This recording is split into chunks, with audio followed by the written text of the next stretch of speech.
There was a woman whose voice could shake an entire arena.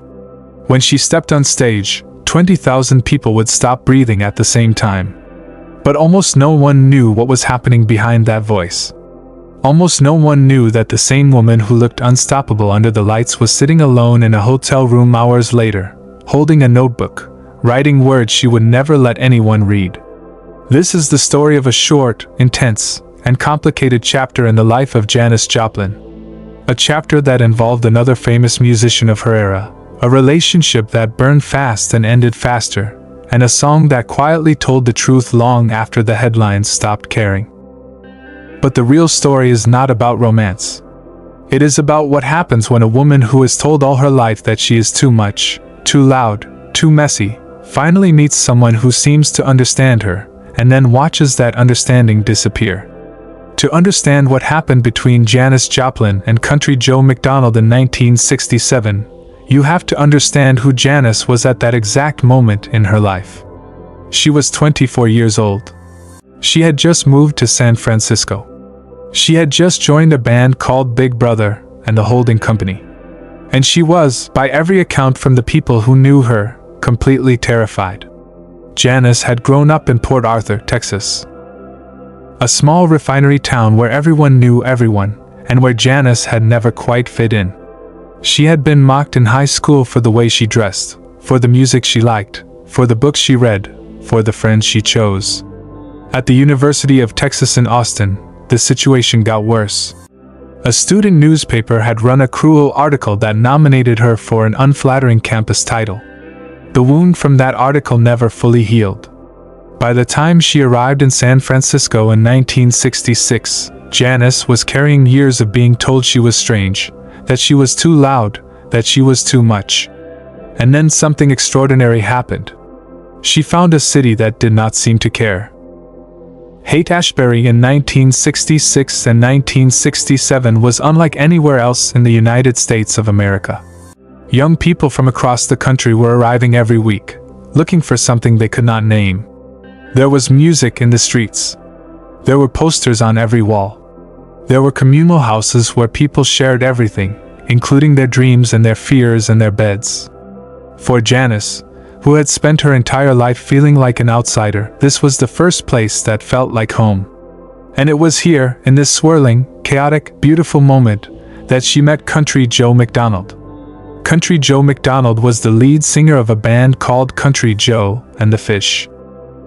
He was a thoughtful, politically active musician who had become one of the most recognizable voices of the anti-war movement.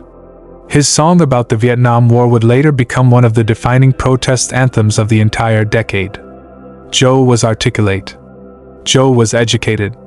Joe was the kind of man who could quote poetry and political theory in the same sentence. And Joe, for a brief moment in the middle of 1967, was in love with Janis Joplin. They met through the San Francisco scene. They had mutual friends. They played the same venues. They knew the same managers. According to interviews Joe gave decades later, the connection between them was immediate and intense. He said she was funny. He said she was smart. He said she read more books than anyone gave her credit for. He said she was nothing like the wild, screaming caricature that the press was already starting to build around her. For Janis, the relationship with Joe was something she had never really experienced before. Here was a man who took her seriously. Here was a man who saw her as an artist, not just a singer. Here was a man who could sit with her at 3 a.m, drinking coffee, talking about Bessie Smith and Robert Johnson and the future of American music, and never once make her feel like she had to perform. For a woman who had spent her entire life performing, in classrooms, in bars, on stages, in family living rooms, just to be accepted, this was a kind of freedom she had never tasted. Their relationship lasted only a few months. By most accounts, it began in the late spring of 1967 and ended in the early autumn of the same year. But within those months, something real happened. Friends who saw them together remembered Janis being calmer. They remembered her laughing more. They remembered her, for once, looking like she was somewhere she wanted to be. And then, as quickly as it had started, it was over. The end of the relationship has been described in many different ways by many different people. Joe himself has spoken about it in interviews over the years, and he has always tried to be careful and respectful in how he describes it. He has said the relationship simply did not work. He has said they were both very young. He has said they were both dealing with a lot of personal challenges. He has said that Janis was complicated, but that he was complicated too, and that neither of them had the tools to make a relationship like that survive. He has never tried to blame Janis. He has never tried to make himself the hero of the story. In one interview, Joe said something that stayed with everyone who heard it. He said that Janis had a wound inside her that nobody could heal. He said that he had thought, for a brief moment, that maybe his love would be enough. And then he had realized, like everyone else in her life, that no amount of love from another person could close that wound. Only Janis could close it. And Janis, at that point in her life, did not know how. From Janis's side, the breakup was harder. She did not give many interviews about Joe specifically. She was never the kind of artist who used her relationships as press material. But the people who lived with her, the people who shared the communal houses with her, the people who saw her in the kitchen at 4 a.m, those people remembered. They remembered her crying. They remembered her drinking more than usual. They remembered her, in the quiet moments after the breakup, sitting alone with her notebook. That notebook is important, because what Janis did with her pain was something that very few people have ever done as honestly as she did. She wrote. Within weeks of the breakup, Janis was working on new material. She was bringing songs to rehearsals that she had not brought before. She was singing with a different kind of weight in her voice. The musicians who played with her noticed it immediately. There was something rawer happening. Something less rehearsed. Something that sounded less like a performance and more like a confession. Now, here is where the story gets careful. Because for years, fans have wanted to identify exactly which song Janis wrote about Country Joe McDonald. There have been rumors. There have been theories. There have been articles in music magazines speculating about specific lyrics in specific songs. But the truth is more complicated and more beautiful than any single song. Janis was not the kind of writer who put names in her lyrics. She was not the kind of artist who said this verse is about this person and that verse is about that person. She was a synthesizer. She took everything she felt, everything she had lived, everything she had lost, and she poured it into her music as a whole. The breakup with Joe was one of many threads in the larger tapestry of her writing during that period. But it was, by every account from people who knew her, a thread that ran deep. Listen to the songs Janis wrote and recorded between late 1967 and 1968, and you can hear something shifting. The voice is the same, but the content is different. There are more songs about loneliness. There are more songs about being left behind. There are more songs about wanting to be loved by someone who cannot quite love you back. The album Cheap Thrills, which Janis recorded with Big Brother and the holding company in early 1968, contains some of the most emotionally raw material she ever put on tape. The cover of Piece of My Heart, in particular, became one of the defining performances of her career. And while that song was originally written by Jerry Ragavoy and Bert Burns, the way Janis sang it, the way she clawed at every syllable, the way she made it sound less like a song and more like a wound being reopened in real time, that was Janis. That was the woman who had just lost something that mattered. That was the woman who had spent her whole life trying to be seen, and who had finally been seen by one person, and then watched that person walk away. There is a moment in the song when Janis breaks. Not technically. Not in the sense of her voice cracking. But emotionally. There is a moment when she stops singing the song and starts living it. Anyone who has ever lost someone they thought they could keep recognizes that moment. It is the sound of a woman telling the truth in the only language she has. And that language, for Janis Joplin, was music. The interesting thing about this entire period of her life is how publicly invisible the breakup was at the time.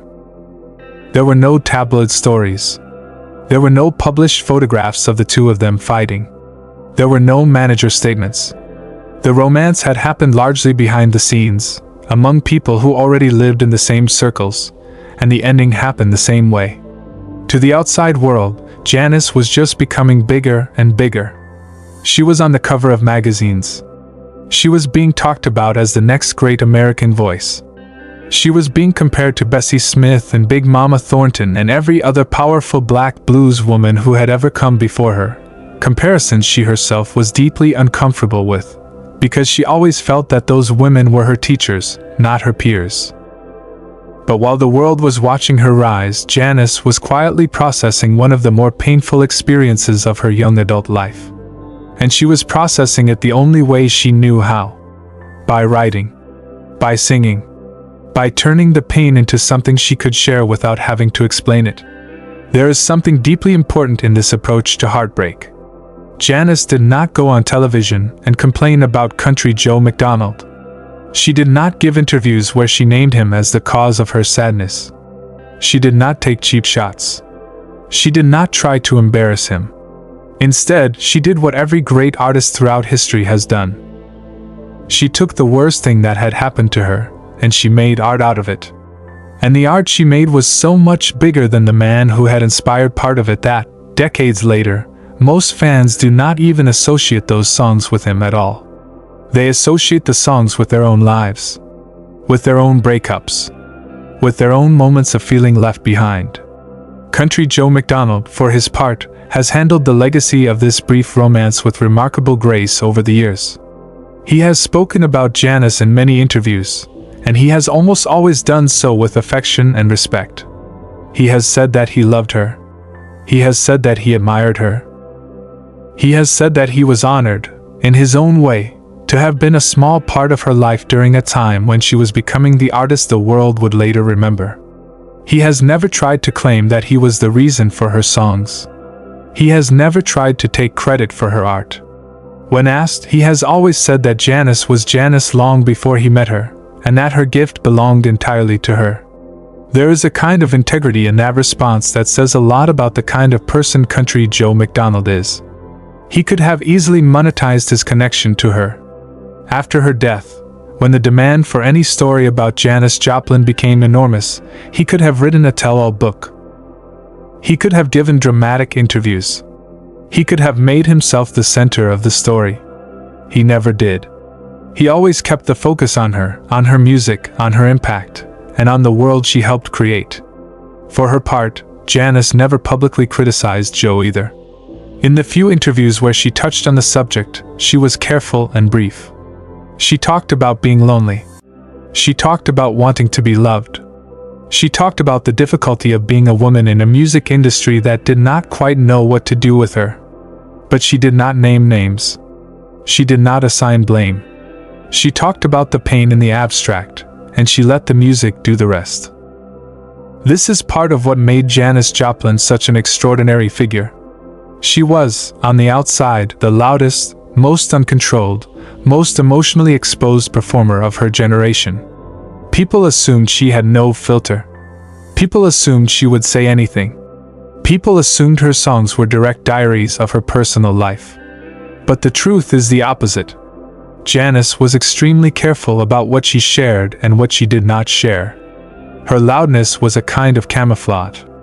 The wilder she was on stage, the easier it was to hide what was actually happening inside her. The breakup with Country Joe McDonald is a perfect example. To this day, most casual fans of Janis Joplin do not know that the two of them were ever together. The relationship has been documented by serious biographers like Myra Friedman, Alice Eccles, and Holly George Warren, and it appears in Joe's own interviews. But it never became a defining headline. It never became a scandal. It became, instead, what every meaningful relationship eventually becomes for an artist. Material. Emotional fuel. A small, painful, important chapter that fed the work. And the work is what survived. There is a recording of Janis from 1969, performing live, where she introduces a song by saying something like, "Every song I sing is about somebody. Every song I sing is about somebody who hurt me, or somebody I hurt, or somebody I should have loved better." She did not name anyone in that introduction either. But anyone who knew her, anyone who had been close to her in those years, recognized the tone. She was talking about all of them. About the boyfriends. About the friends. About the family members. About the men who had wanted her body but not her heart. About the men who had wanted her heart but not her case. She was talking about the entire complicated, exhausting business of being Janis Joplin, of being a woman in 1969, of being an artist whose entire job was to feel things more deeply than other people felt them, and then to put those feelings on a stage every single night. By the time Janis recorded her final album, the album that would eventually be released as Pearl in early 1971, the relationship with Country Joe McDonald was years in the past. It had become one experience among many. She had had other relationships. She had had other heartbreaks. She had had other people walk into her life and walk back out of it. But the lesson she had learned during that brief period in 1967 stayed with her. The lesson was this: when someone hurts you, you do not have to hurt them back. You can take what they did to you and you can turn it into something so beautiful that the world remembers the beauty long after they have forgotten the hurt. Pearl contains some of the most accomplished singing Janis ever did.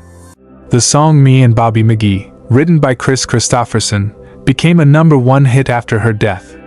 The song Mercedes-Benz, recorded almost as an afterthought just days before she died, became one of the most quoted protest songs of its era. Every track on the album has the fingerprints of a woman who had lived a lot in a very short time, and who had figured out how to translate that life into sound. When Janis died on October 4, 1970, at the age of 27, she left behind an unfinished album, a notebook full of songs, and a generation of fans who would spend the rest of their lives trying to understand exactly who she had been. Country Joe McDonald lived on.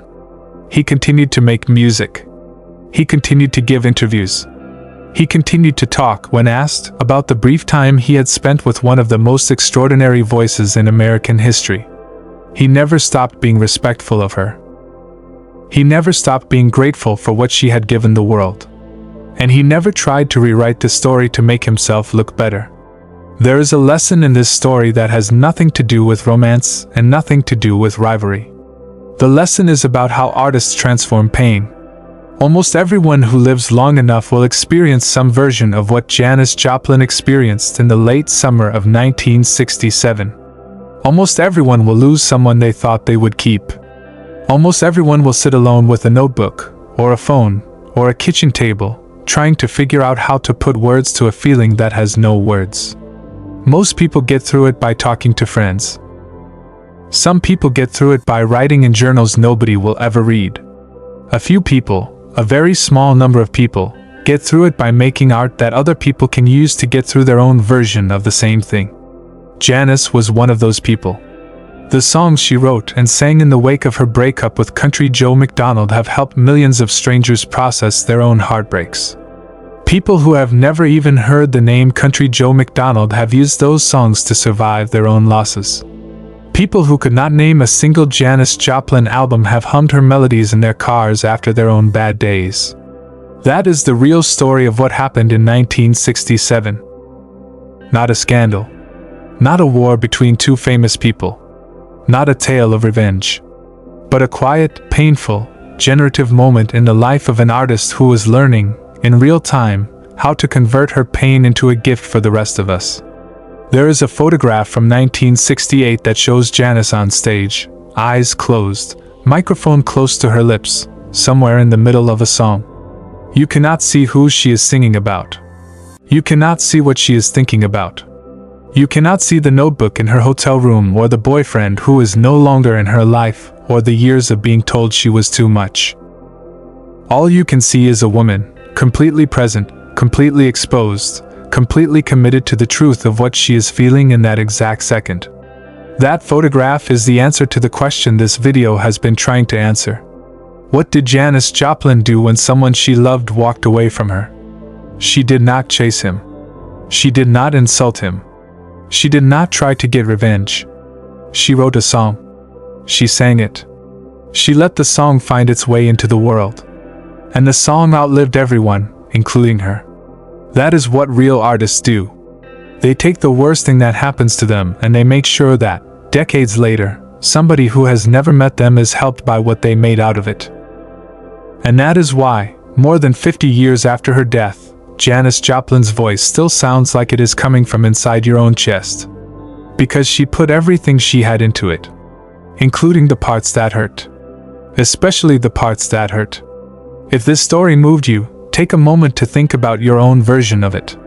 Think about the person who walked away from you, and the song or the poem or the painting or the long walk that helped you survive. Think about how many people across history have done what Janis did. Think about how many of us are still doing it, every single day, in our own small, quiet, unrecorded ways. Because in the end, the story of Janis Joplin and Country Joe McDonald is not really about either of them.